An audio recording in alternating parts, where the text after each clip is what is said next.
kekuatan wanita-wanita yang berada di Palestin adalah menjadi kekuatan untuk kami semua wanita-wanita yang berada di pelayaran Sumut Nusantara Global Sumut Flotilla. Jadi apa sahaja ujian yang kami hadapi, sentiasa kami akan relate dengan kejadian yang menimpa wanita-wanita yang berada di Gaza.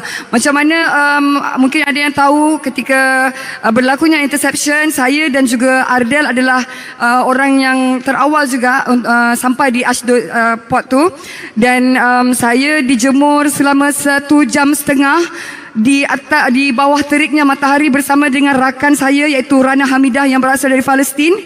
Kami berdua saja dijemur sejam lebih. Lepas tu mesti ada yang dah tahu, hijab ditarik, tudung kami ditarik, dilepaskan, tapi kami bertahan. Walaupun bertahan, mereka tetap juga menarik tudung kami. Dengan dalam hati kami, ya Rab, itu je mampu cakap, ya Rab, macam inilah sebenarnya wanita-wanita di Gaza alami.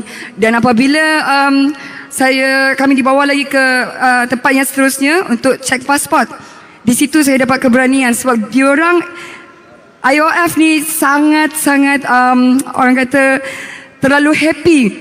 Diorang excited nak tengok kita orang Malaysia sebenarnya. Dan bila saya sampai di meja diorang cakap apa? Welcome to Israel. Have you been to Israel before?